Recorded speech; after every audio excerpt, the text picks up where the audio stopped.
Nanawagan naman si Oriental Mindoro Governor Humerlito Dolor na mabigyan sila ng cash assistance para sa mabilisang pagbangon ng mga apektadong magsasaka dahil sa bagyong Opong.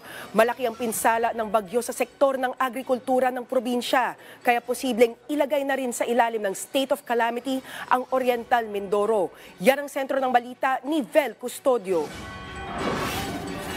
Posibleng magdeklara ng state of calamity ang Oriental Mindoro matapos makapagdala ng halos 500 milyong pisong kabuuang pinsala sa sektor ng agrikultura sa nagdaang bagyong Opong. Nakapagdala ng pinakamalaking pinsala ang Palayan na may 267 million pesos agricultural damage.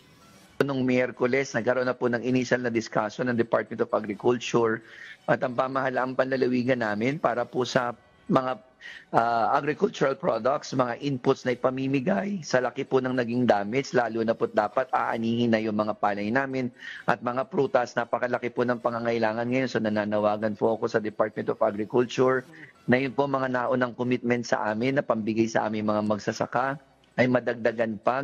Isa sa pinal na lang ng lokal na pamahalaan ng Oriental Mindoro ang datos ng pinsala ng bagyo bago magdeklara ng state of calamity sa lalawigan. Nananawagan din si Governor Humerlito Dolor ng cash assistance para sa mabilisang pagbangon ng mga magsasaka. Samantala, wala namang naitalang nasawi ang lokal na pamahalaan ng Oriental Mindoro dahil sa maagang preemptive evacuation order, habang nasa 20 naman ang may minor injuries. I ordered it last Wednesday pa. We have more than 5,000 individuals na preemptively evacuated. At humigit kumulang 37,000 na mga na-evacuate namin hanggang sa kasagsagan ng bagyo. Bagamat pinahintulutan na ng LGU ang mga residente na umuwi na sa kanilang mga tahanan, tuloy-tuloy pa rin ang pamimigay ng relief goods mula sa lokal na pamahalaan at nakapreposisyon na food and non-food items ang Department of Social Welfare and Development. Handa naman ang LGU na magbigay ng housing assistance sa mga residenteng nasiraan ng bahay. Pinapabilis na rin ng lokal na pamahala ng pagbabalik ng power supply. Batay sa huling update kahapon, nasa 30% o mahigit 100 sa 400 barangay ang naibalik na ang power supply.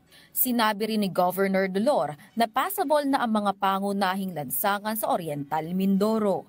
Vel Custodio para sa Pambansang TV sa Bagong Pilipinas. Higit 300,000 residente ang matagumpay na nailikas ng Philippine Coast Guard kasabay ng pananalasa ng bagyong Opong.